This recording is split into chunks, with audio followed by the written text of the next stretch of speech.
नमस्कार दोस्तों, आज की वीडियो में हम मेमोरी हायरार्की के बारे में पढ़ेंगे कि किस तरह से कौन से लेवल पर कौन सी मेमोरी जो है वो आती है। तो ये हमारी यूनिट है ICT information and communication technology, जो कि यूजीसी नेट के लिए हम पढ़ रहे हैं। पेपर 1 के अंदर ये वाली जो यूनिट है वो हमारी आती है। तो आज की वीडियो में हम मेमोरी हायरार्की जो है उसको देखेंगे। सबसे पहले हम कुछ समझ लेते हैं साइज़ ऑफ मेमोरी के बारे में। देन उसके बाद हम इस जो हमें यहाँ पर एक चार्ट दिया गया है उसको स्टडी करेंगे। मेमोरी की जो हायरार्की है उसको स्टडी करेंगे।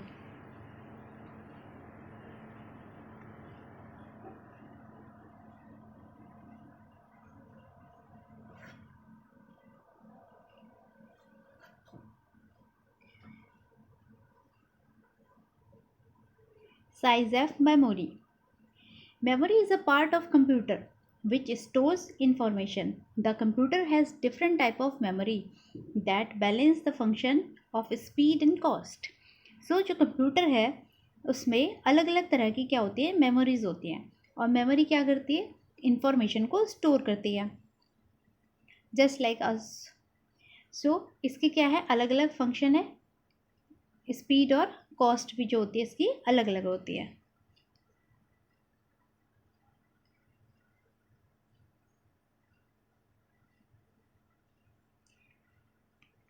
सबसे पहले हम मेमोरी हायरार्की का जो हमारे पास चार्ट अवेलेबल है उसको समझ लेते हैं।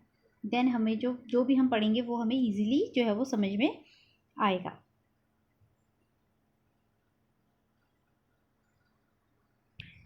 मेमोरी हायरार्की का जो हमारा चार्ट है, आइए उसे हम अंडरस्टैंड करते हैं। मेमोरी हायरार्की, सबसे पहले हम देखेंगे कि मेमोरी जो है वो दो पार्ट्स में डिवाइडेड है। एक है नॉन वॉलेटाइल मेमोरी और एक है वॉलेटाइल मेमोरी। हम स्टेप बाय स्टेप समझेंगे ताकि हमें किसी तरह की कोई कन्फ्यूज़न ना रहे। अगर एक ही साथ पूरा चार्ट समझने लगेंगे तो फिर थोड़ा कन्फ्यूजन हो जाएगी। सबसे पहले हम वॉलेटाइल और नॉन वॉलेटाइल समझ लेते हैं। वॉलेटाइल मेमोरी हमारी कौन कौन सी होती है, इसका मेन हमें याद रखना है। रैम वॉलेटाइल में आता है और रोम जो होता है वो नॉन वॉलेटाइल में आता है। वॉलेटाइल देख लेते हैं। रैम हो गया, इसको मेन मेमोरी भी कहा जाता है, और डी रैम। देन उसके बाद कैश मेमोरी, एस रैम और रजिस्टर्स। ये हमारे हो गए वॉलेटाइल मेमोरी। देन नेक्स्ट है नॉन वॉलेटाइल। नॉन वॉलेटाइल के अंदर हमारे आता है ROM, hard disk, magnetic disk and magnetic tapes and tape drives. ये हो गए नॉन वॉलेटाइल। देन इसके बाद हम देखेंगे internal memory, primary memory, secondary storage and tertiary storage. सबसे पहले हम देख लेते हैं इंटरनल मेमोरी। इंटरनल मेमोरी में registers and cache memory, S RAM, ये आता है। देन प्राइमरी मेमोरी, जिसको मेन मेमोरी भी कहा जाता है, रैम होती है वो, रैंडम एक्सेस मेमोरी। इनके फुल फॉर्म्स हम अभी आगे स्टडी करेंगे डिटेल में। पहले हम ये चार्ट थोड़ा सा जो हमें दिया है उसको समझ लेते हैं। देन इंटरनल मेमोरी में पता चल गया हमें रजिस्टर और कैश मेमोरी हमारी आती है। देन नेक्स्ट हमारा प्राइमरी मेमोरी है जिसमें कि रैम आ जाएगा। उसके बाद हमारी सेकेंडरी स्टोरेज है। सेकेंडरी स्टोरेज में हमारा आता है फ्लैश मेमोरी और USB, EEPROM, electrically erasable programmable read only memory जो है वो ईईपी रोम का फुल फॉर्म है। इसका फुल फॉर्म हमें याद रखना है, ये इम्पॉर्टेंट है। ये हमारा सेकेंडरी स्टोरेज के अंदर आ जाता है। सेकेंडरी स्टोरेज में हार्ड डिस्क और मैग्नेटिक डिस्क भी जो है आती है। Then tertiary storage, tertiary storage में आ जाएगा मैग्नेटिक टेप्स और टेप ड्राइव्स। ये हो गया, ये हमने समझ लिए internal memory, primary memory, secondary storage और टर्शरी स्टोरेज। देन हम आ जाते हैं लेफ़्ट साइड में। लेफ़्ट साइड में हमें गिवन है कि हायरार्की में जब हम ऊपर को जाते हैं तो इसका जो एक्सेस है वो फास्टर होते जाता है। जब हम हायरार्की में नीचे को आएंगे इसकी जो कैपेसिटी है, स्टोरेज कैपेसिटी, वो बढ़ती जाती है और ये इकोनॉमिकल होता जाता है।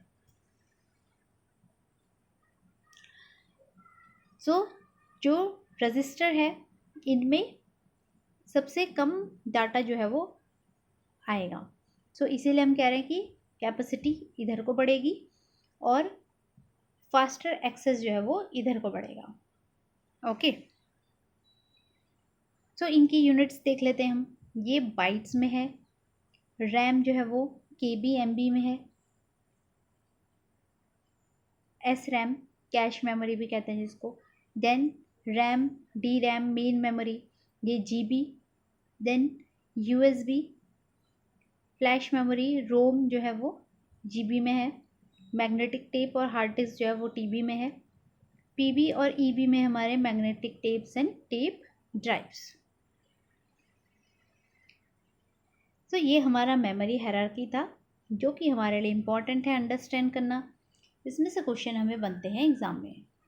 एक तो कुछ क्वेश्चंस वॉलेटाइल और नॉन वॉलेटाइल से भी बन जाते हैं, कुछ क्वेश्चंस प्राइमरी और सेकेंडरी मेमोरी से भी बनते हैं, एंड जो कुछ क्वेश्चन है वो हमारे कि जो डाटा स्टोरेज है उसके अकॉर्डिंग कौन सा ज़्यादा किसकी ज़्यादा कैपेसिटी और किसकी कम कैपेसिटी है, और फास्टर कौन है और स्लोअर कौन सा है। ओके, सो ये हमारी मेमोरी हायरार्की है जो हमने समझी। अब हम इसे डिटेल में स्टडी कर लेते हैं। एक एक पॉइंट जो हमने यहाँ पर देखा उसको हम थोड़ा सा डिटेल में पढ़ेंगे।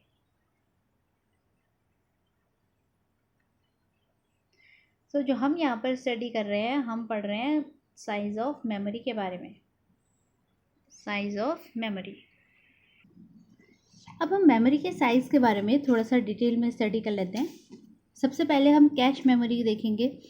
कैश मेमोरी जो कि वॉलेटाइल मेमोरी है कंप्यूटर की, which is very nearest to the CPU memory. CPU memory के बहुत पास होती है ये। ऑल द रिसेंट जो भी इंस्ट्रक्शंस दिए जाते हैं वो स्टोर्ड रहते हैं कैश मेमोरी के अंदर। It is the fastest memory that provides high speed data to access to a computer microprocessor. तो हाई स्पीड डाटा जो है ये प्रोवाइड कराता है कैश मेमोरी। देन हम पढ़ेंगे रैम के बारे में जो कि है random access memory. RAM random access memory, it is, इसको मेन मेमोरी भी कहा जाता है। हमने चार्ट में देखा था, इसको हम मेन मेमोरी भी कह रहे हैं और इसको हमने वॉलेटाइल मेमोरी भी कहा था। वॉलेटाइल मेमोरी इसको इसलिए कहा जाता है क्योंकि ये टेम्पररी होता है, ये परमानेंटली स्टोर नहीं होता, ये टेम्पररी मेमोरी है, इसीलिए इसे वॉलेटाइल मेमोरी जो है वो कहा जाता है। That allows the information to store randomly and access quickly and directly. Quickly और डायरेक्टली जो है वो इसको इंफॉर्मेशन को एक्सेस जो है वो किया जा सकता है।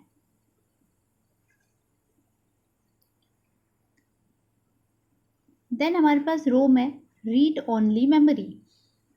It is the permanent memory of a computer. ये एक परमानेंट मेमोरी है कंप्यूटर की जिसको हमने कहा था non volatile memory. Non volatile, a set of instructions is built into the computer by the manufacturer and cannot be accessed or changed by the user। इसको user के थ्रू चेंज नहीं किया जा सकता। It permits the user to only read data. ये data को read करने के लिए होता है, इसीलिए हम इसे क्या कहते हैं, read only memory. Computers always contain a small amount of ROM that hold instructions for starting up the computer।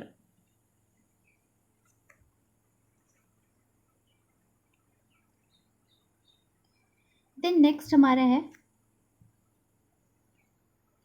PROM। ये फुल फॉर्म्स भी जो है वो हमें ध्यान रखनी है। PROM का फुल फॉर्म है programmable read only memory. So a PROM is a memory chip in which you can store a program, जिसमें कि स्टोर प्रोग्राम को किया जा सकता है। Once the PROM has been used, it cannot be wiped clean and used to store something else। एक बार अगर इसे यूज़ कर लिया जाता है तो इसको क्लीन नहीं किया जा सकता और किसी और चीज़ को स्टोर करने के लिए भी नहीं किया जा सकता। सो रोम्स और जो PROMs होते हैं वो कैसे होते हैं, नॉन वॉलेटाइल होते हैं। क्योंकि ये क्या है, परमानेंट है। देन नेक्स्ट जो फिफ्थ है वो है ईपी रोम। ईपी रोम होता है erasable programmable read only memory. An erasable programmable read only memory is a special type of P ROM. ये एक स्पेशल तरह की पी रोम होती है that can be erased by exposing it to ultraviolet light. So ultraviolet light के through इसको erase जो है वो किया जा सकता है। देन सिक्स्थ हमारी है ईईपी रोम। ईईपी है ई से electrically erasable programmable read only memory. ये फुल फॉर्म्स हमें याद रखनी है। ईईपी रोम जो है वो एक बार पूछा गया है। ईईपी रोम क्या है, electrically erasable programmable read only memory. And EEP ROM is a special type of P ROM. ये एक स्पेशल तरह का पी रोम होता है that can be erased by exposing it to an electrical charge. Electrical charge से इसको क्या किया जा सकता है, इरेज किया जा सकता है। तो ये एक स्पेशल तरह का पी रोम होता है। It is also terms as flash memory. इसको फ्लैश मेमोरी भी कहा जाता है। तो आज की वीडियो में हमने मेमोरी की हायरार्की देखी, जो कि ये थी, ये इम्पॉर्टेंट हायरार्की है, चार्ट है, इसको ज़रूर हमें समझना है और लर्न करना है। तो इससे रिलेटेड हम एक क्वेश्चन देख लेते हैं जो कि हमें यहाँ पर गिवन है।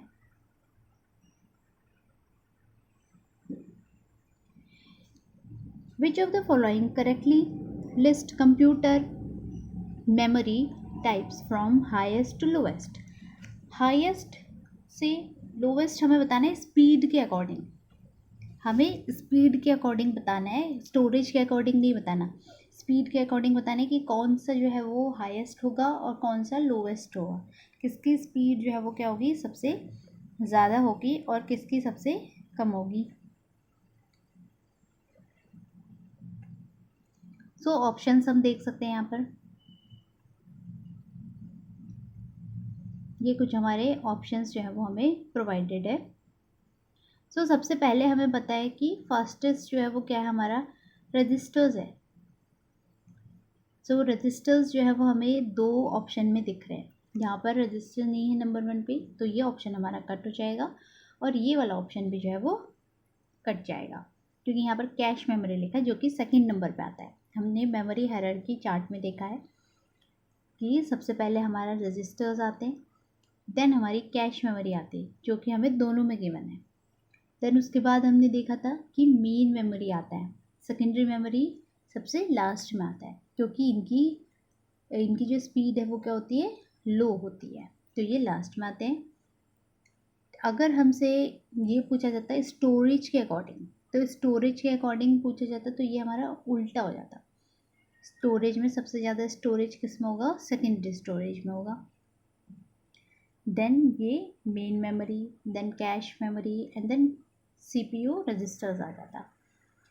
सो यहाँ पर हमारा जो राइट ऑप्शन है वो सी है, क्योंकि सबसे हाई स्पीड जो होती है वो रजिस्टर्स की होती है, then cache memory, then main memory, उसके बाद सेकेंडरी स्टोरेज। सो इस तरह से जो हमारा राइट ऑप्शन है वो क्या हो जाएगा, ऑप्शन नंबर सी। सो आज की वीडियो में हमने मेमोरी की हायरार्की देखी और उससे रिलेटेड हमने क्वेश्चन को भी सॉल्व किया। सो अगर आपको वीडियो पसंद आया हो तो लाइक ज़रूर कीजिएगा और चैनल को सब्सक्राइब भी कर लीजिए और अपने फ्रेंड्स के साथ शेयर ज़रूर कीजिएगा। Thank you for watching.